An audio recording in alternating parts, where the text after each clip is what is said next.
السلام علیکم. محمد اظہر صدیق اپنے پروگرام پولیٹیکل ڈائریز کے ساتھ حاضر خدمت ہے.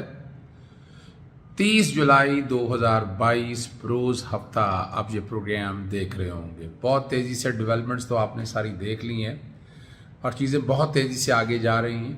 عمران خان صاحب کی سسٹم پہ گرفت ہوتی جا رہی ہے اور مشکل ہو جائے گا اب ان تمام لوگوں کے لیے کہ جو سمجھ رہے تھے کہ ہم عمران خان کو چلنے نہیں دیں گے. تو وہاں راستہ بڑا کم رہ گیا ان لوگوں کے لیے. اللہ کرے کہ ان ایسے ملک دشمنوں کا نیست و نابود ہو جائے. عمران ریاض خان کا جو ٹویٹر اکاؤنٹ ہے کل ہیک ہو گیا. اس میں جو کچھ زلزلہ زدگان کے لیے پیسوں کے مانگ رہا ہے، بالکل اس پہ عمل نہیں کرنا. میں نے ٹویٹ بھی کر دیا ہے، بیک گراؤنڈ پہ بھی چل رہا ہے اور ہم نے سب دوست آپ کو یہ کہا ہے کہ نا یہ توجہ رکھیں، رپورٹ کریں، اس کو ریکور کروانا ہے ہم نے اکاؤنٹ کو ہر طرح سے. دوست احبابوں سے بھی گزارش کی ہے اور انشاءاللہ وہ بہت جلد ریکور ہو جائے گا. سندھ ہائی کورٹ میں آج کل پیش ہوا تھا تو وہاں دعا زارہ جو ہے نا مبینہ کم عمری کی شادی کا کیس ہے. شوہر ظہیر نے مقدمہ ختم کرنے کے جیسے کوائشمنٹ ہم کہتے ہیں. سیکرٹری داخلہ SHO کو نوٹس جاری ہو گیا اور مہدی علی کاظمی جو والد ہیں ان کے اور مقدمے تفتیشی افسر کو بھی ہو گیا. 17 اپریل کو بتا رہے ہیں جی مرضی سے شادی کی. 18 اپریل کو دو میجسٹریٹ کے سامنے 164 کا بیان کہلاتا ہے وہ ریکارڈ کرایا تھا. نکاح کے تمام تر قانونی تقاضے پورے کیے. مقدمے میں غیر ضروری طور پر ہراساں کیا جا رہا ہے. قانونی نکات پورا کرنے کے بعد مقدمہ بنتا ہی نہیں ہے اور درخواست خارج کرنے کا حق ہے اور ہراساں کرنے سے روکا جائے. ایک اور خبر جو ہے جس کی طرف بہت سے لوگوں کی توجہ ہے کہ Pakistan army chief appeals to US in rush to avoid debt default. کوئی یعنی اپنا کنفرم انفارمیشن تو ہے نہیں، لیکن بڑا تکلیف اور دقت ہوتی ہے کہ پاکستانی اداروں کو ایک پلان مہم کے تحت پاکستانی عدلیہ کو جس طرح بدنام کرنے کی ایک سازش ہو رہی ہے اور مریم وغیرہ یہ سارے اس کام میں شامل ہے، اسی طرح یہ بھی اداروں کو بدنام ہونے کی ایک بہت بڑی گرہنی سازش ہے. ذرا چھوڑ دیں فار دا ٹائم بینگ. دیکھیں آج نواز شریف ہے، کل عمران خان صاحب آ جائیں گے. اس ملک نے آگے چلنا ہے، یہ شخصیات سے تو نہیں چلنا نا. یہ ملک کی اکانومی آج اگر آپ IMF کے بغیر چل نہیں سکتے، قرضہ آپ کو لینا ہی لینا ہے. اور اس سٹیج کے اوپر ذرا تھوڑا سا بینیفٹ آف ڈاؤٹ دیں، آپ نے ملک کو آگے چلانا ہے. یہ شخصیات کو بھول جائیں تھوڑی دیر کے لیے اور اس میں فرض کریں اگر اسٹیبلشمنٹ سے یا کسی حوالے سے اگر یہ IMF سے رابطہ بھی کیا گیا تو آپشن آپ کے پاس کیا ہے. میں اس میں یہ نہیں جاؤں گا کہ بہتر ہے یا نہیں بہتر ہے. میں تو صرف اتنا سمجھتا ہوں اس ملک کو چلانے کے لیے ہر ایک کو اپنی ایفرٹ کرنی ہے. اور ابھی فی الحال اس گورنمنٹ سے ہم اگر عمران خان صاحب آتے ہیں تو عمران خان صاحب اسمبلی میں تو نہیں آئیں گے. وہ اسمبلی تو ڈیزالو ہونی ہے، پھر کیئر ٹیکر سیٹ اپ آنا ہے. کیئر ٹیکر سیٹ اپ کو کس نے چلانا ہے؟ تو IMF پتہ نہیں کیئر ٹیکر سیٹ اپ کے ساتھ مذاکرات کرتا ہے یا نہیں کرتا، اس کے اپنے مسائل ہیں. اور کیا کیئر ٹیکر سیٹ اپ اتنے بڑے سٹیپس لے سکتی ہے؟ ٹرانسفر اور پوسٹنگ کے حوالے سے تو کیس بڑی وضاحت کے ساتھ آ چکے ہیں، وہ آپ اور ہم سارے دیکھ چکے ہیں. یعنی اس میں میں نہیں سمجھتا ہمارے پاس کوئی دو رائے موجود ہے اس حوالے سے. اور بڑا اہم کیس ہے اور اس میں وہ ضروری ہے آپ کے سامنے وہ نیب قوانین کے حوالے سے ہے. کئی نیب کی قوانین میں سمجھتا ہوں بہتر ہے اور نیب کا قانون اس سے بہتر ہو جائے گا. کل جب ہوئی عمران خان صاحب کی طرف سے اپنا چیف جسٹس صاحب کی سربراہی میں 3 رکنی بینچ نے کیس کی سماعت کی اور اس پہ ایڈیشنل اٹارنی جنرل نے کہا جو سینئر وکیل کی خدمات حاصل کرنا چاہتا، حکومت جو ہے نا سینئر وکیل کی خدمات حاصل کرنا چاہتی ہے. اور انہوں نے کہا جی ایڈیشنل اٹارنی جنرل نے کہ میں عدالت کی جو ہے نا معاونت کرتا رہوں گا اور ہم درخواست کو گزار کو سن رہے ہیں، کوئی آرڈر پاس نہیں کریں گے. اور کل رات سے چیف جسٹس صاحب نے کہا نیب ترامیم کے خلاف عمران خان کی پٹیشن پڑھ رہا ہوں، اپنے مفروضات تفصیل سے پیش کریں کہ ترمیم آئین سے کیسے متصادم ہے، عوام کے کون سے بنیادی حقوق متاثر ہوئے ان کی نشاندہی کریں. یہ بھی بتائیں کون سی ترامیم ایسی ہیں جن سے نیب قانون اور کیسز متاثر ہو رہے ہیں. اسلام آباد ہائی کورٹ میں بھی نیب ترامیم کے خلاف درخواست سماعت ہے. جسٹس سید منصور علی شاہ نے کہا کیا مناسب نہیں ہوگا پہلے ہائی کورٹ کا فیصلہ کرنے دیا جائے. یہ جسٹس منصور علی شاہ صاحب کے ریمارکس ہے. نیب ترامیم کا اطلاق ایک ہائی کورٹ نے پورے ملک کا ہوگا. اچھا جواب دیا. نیب ترامیم کے بعد عوامی عہدیدار صاحب سے بالا تر ہو گئے. درخواستیں شاید مختلف ہائی کورٹ بھی آ جائیں. ابھی تک کسی اور ہائی کورٹ میں درخواست نہیں آئی ہے. احتساب کے بغیر گڈ گورننس اور جمہوریت نہیں چل سکتے. نیب ترامیم کو چیلنج کرنے پر مزید وضاحت کی ضرورت ہے. یہ چیف صاحب کے ریمارکس تھے. بے نامی دار ایشو پر بھی وضاحت کرے. خواجہ صاحب اپنی گزارشات کا مقصد چارٹ بنا لے تو بہتر رہے گا. نیب ترامیم کو اب جو ہے نا جی آرٹیکل 199 میں درخواست بنیادی حقوق سے آگے نہیں جا سکتی. یہ 199 کے حوالے سے جی جسٹس منصور علی شاہ صاحب کے ریمارکس ہے. اور اگر حکومت نیب قانون ختم کرتی ہے تو آپ کی درخواست کی بنیاد کیا ہوتی؟ اسلام اور آئین دونوں میں احتساب پر زور دیا گیا ہے. یہ خواجہ حارث نے بتایا. عدلیہ کی آزادی اور عوامی عہدہ کا احتساب آئین کی بنیادی جز ہے. اور آپ کیا آئین کی اسلامی دفعات کا حوالہ دینا چاہیے؟ صاحب نے کہا اگر آپ کے مطابق احتساب ختم ہو جائے، چیک اینڈ بیلنس ہونا جمہوریت کے لیے بہت ضروری ہے. جیسا کہ ریمارکس تھا. کرپشن یہ ہے کہ آپ غیر قانونی کام کریں اور کسی کو فائدہ پہنچائیں. کرپشن بنیادی طور پر اختیارات کا ناجائز استعمال اور خزانے کو نقصان پہنچانا ہے. اگر کہیں ڈیم بن رہا اور کوئی لابی اس کی مخالفت کرے تو قومی ثاثے کی مخالفت ہو. سابق جج مظہر اعظم کہتے رہے ڈی آئی جی خان کو ڈیم کی ضرورت ہے. احتساب گڈ گورننس اور حکومت چلانے کے لیے بہت ضروری ہے. آپ نے لکھا کہ ترامیم پارلیمانی جمہوریت کے منافی ہیں، جیسے سید منصور علی شاہ کے ریمارکس ہے.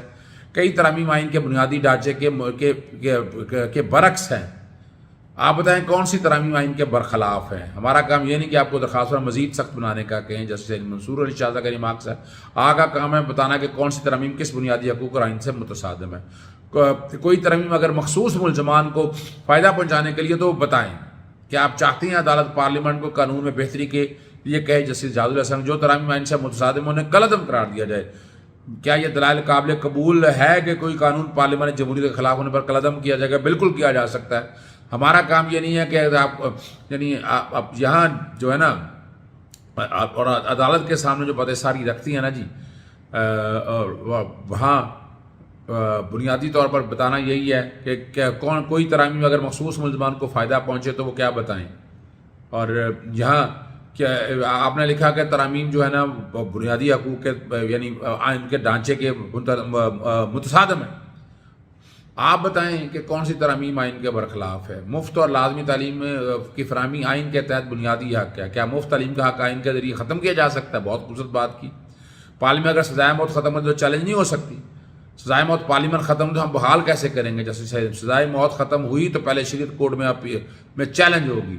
عدلیہ کی آزادی کے ضروری ہے کہ معاشرے میں توازن برقرار ہے. آئین کے آرٹیکل 4 پر کبھی تفصیل سے بحث نہیں ہوئی لیکن وہ بہت اہم ہے. یہ بنیادی حقوق معطل نہیں ہو سکتے لیکن آرٹیکل 4 نہیں. آپ اب یہاں پر جو ہے نا جسٹس منصور علی شاہ نے اور آپ کا انحصار اسلام پر ہے تو نیب ترامیم شریعت کوڈ میں کیوں چیلنج نہیں کرتے؟ جس اسلامی دفعہ کا حوالہ دے رہے ہیں وہ آئین میں درج ہیں. ججز نے پرانے نیب قوانین اور نئی ترامیم کے موازنے کے لیے چارٹ بنائے ہوئے ہیں. خواجہ صاحب آپ کے ہاتھوں میں ایسا کوئی چارٹ نظر نہیں آ رہا. یہ نیب کب پاس ہوا؟ جسٹس سید منصور تاریخ میں آپ کو دے دیتا ہوں. کچھ ترامیم ایسی ہیں جو سنگین ہیں، ان ترامیم کی نشاندہی کریں. نیب ترامیم کو 1985 سے اطلاق کر دیا گیا. آپ کہہ رہے ہیں اس ترامیم سے تمام تر مقدمات انکوائریز پر فرق پڑے گا. جیسے سید منصور علی شاہ جن کو سزا ہو چکی ہے ان پر ترامیم کا کیا فرق پڑے گا؟ جب آپ ترامیم سے مجھے اڑانا ہے تو مجھے محفوظ بھی کرنا ہوگا. تمام عدالتی فیصلے ختم ہو چکے ہیں. وکیل پی ٹی آئی ہر ترمیم کے پیچھے کوئی نہ کوئی عدالتی فیصلہ نظر. سید منصور علی شاہ نے کہا شواہد کے بغیر کارروائی پر تو کوئی بیروکیٹ فیصلہ سن کر رہا ہوتا ہے. شواہد کے حوالے سے جو عدالتی فیصلے ہیں وہ پہلے ہی قانون کا حصہ بن چکے ہیں. اب چیف صاحب نے کہا جن ترامیم پر اعتراض آپ کو نشاندہی کریں اندر سماپت بحث ہوگی. آپ چاہتے ہیں مفروضے پر کارروائی کا اختیار نیب کو واپس مل سکتا ہے. جیسے سید منصور علی شاہ آپ کوئی وجہ نہیں کوئی پوچھ نہیں سکتا کہ ساسے کہاں سے بنائے ہیں. سوال پوچھے بغیر علم ہوگا کہ ساسے کے ذرائع کیا ہیں. اور اس پر وفاق کو نوٹس جاری کر دیا ہے. آئندہ جمعہ تک سماعت ملتوی ہو گئی ہے. یہ ترامیم بھی شامل ہیں. جو پلی بارگن کرے وہ وعدہ معاف گواہ نہیں بن سکتا. آپ کہہ رہے ہیں کہ پلی بارگن کرنے والا وعدہ معاف گواہ بنایا جائے. جیسے آپ کہہ رہے ہیں کہ نئی نیب ترامیم سے جرم ثابت کرنا مشکل بنا دیا گا. چیف جسٹس کا ریمارکس ہے پارلیمنٹ معاملے پر عدالتی خیرات تب شروع ہوگا جب غیر آئینی ہوگا. جسٹس سید منصور علی شاہ یہ ترامیم بھی شامل ہے جو پلی بارگن کریں. یہ بنیادی طور پر عدالت کے سامنے ساری چیزیں جو ہے نا وہ رکھ دی گئی ہیں اور تاکہ عام آدمی کو یہ بات سمجھ آ سکے. ابھی ایک قاسم سوری صاحب کا جو ٹویٹ ہے جس میں انہوں نے بتایا کہ وہ استعفے سارے قبول کر چکے ہیں اور انہوں نے اوپر لکھا ہے 125 ارکانی اسمبلی کے استعفے میں اب بطور اسپیکر پہلے ہی قبول کر چکا ہوں. امپورٹڈ حکومت کے پاس پاکستان تحریک انصاف کے 11 کمیشن استعفے کا دوسری مرتبہ قبول کرنے کا کوئی اختیار نہیں. یہ سب ٹوپی ڈرامہ اپنی ڈوبی ساکھوں جو بیک گراؤنڈ پہ سارے استعفے ہیں نا وہ میں نے سارے آپ کے سامنے چلا دیے ہیں۔ پروگرام کے آخر میں فارن فنڈنگ کیس پہ میں نے ضرور بات کرنی ہے۔ یہ فارن فنڈنگ نہیں ہے، یہ پروہیبٹڈ فنڈنگ ہے۔ ابراج نقوی کا جو سوال سارا آیا، جو رپورٹ ساری آئی، اس میں نے تفصیلی میں بات کروں گا، لیکن ابراج ہر ایک کو پتہ ہے کہ الیکٹرک اس کے پاس تھا، زرداری سے یا پاکستان پیپلز پارٹی سے اس کے کیا تعلقات ہیں، عمران خان کے اگر اکاؤنٹ میں پیسے اگر گئے ہیں پارٹی فنڈ کے حوالے سے، اسے کیا ہے ایسا کام کر دیا ہے، کوئی فرق نہیں پڑتا اس بات سے۔ اور 2-3 چیزیں میں پھر بتاتا چلوں آپ کو کہ جو کیس چل رہا ہے یہ کیس صرف اور صرف ممنوعہ فنڈنگ کا ہے۔ ممنوعہ فنڈنگ میں زیادہ سے زیادہ کیا ہوتا ہے، پیسے ضبط ہو جائیں گے، دیٹس آل۔ آرٹیکل 17 بڑا کلیئر ہے، یہ فارن فنڈنگ کا کیس نہیں ہے، پارٹی اس سے ختم نہیں ہو سکتی، صرف اور صرف ممنوعہ فنڈنگ ہے، یعنی بیسیکلی پولیٹیکلی یہ لوگ کھیل رہے ہیں۔ وہ جو رپورٹ تھی وہ رپورٹ میں بیک گراؤنڈ پہ چلا رہا ہوں، متعلقہ سیکشن جو ہے پولیٹیکل پارٹیز کے جہاں پروہیبٹڈ فنڈنگ کے حوالے سے بات ہے وہ بھی میں چلا رہا ہوں۔ تو یہ کنفیوژن کریٹ کرنے کی مت کوشش کریں، دیر از نتھنگ رانگ ان، ایسے کوئی چیز ریکارڈ کے اوپر نہیں ہے جو سجیسٹ کرتی ہو، جو ثابت کر رہی ہو کہ یہ فارن فنڈنگ کا معاملہ ہے۔ فارن فنڈنگ کہاں نہیں ہے کہ جب آپ پیسہ لے کے ملک میں انارکی پھیلائیں، اس لیے فارن فنڈنگ کہلاتی ہے۔ آپ ملک توڑ دیں، آپ کو 50 ارب روپیہ پکڑیں اور گورنمنٹ منتخب وزیر اعظم کو ٹاپل کر دیں، یہ ہے فارن فنڈنگ۔ اس کی تحقیق ہونی چاہیے کہ عمران خان صاحب کی گورنمنٹ کو جب آپ اٹھا کر باہر ٹاپل کیا، یہ تھا فارن فنڈنگ، پیسہ وہاں سے لے کر آپ نے یہ سارا کچھ کام کیا ہے۔ یہ کنفیوژن کریٹ کرنے کی مت کوشش کریں، اور عمران خان صاحب کو جو ڈیمانڈ ہے بڑا جینوئن ہے، اگر سب کا دیکھنا ہے تو سب کا دیکھیں اور پھر فیصلہ کریں۔ اجازت چاہتا ہوں، السلام علیکم، اللہ حافظ، پاکستان زندہ باد۔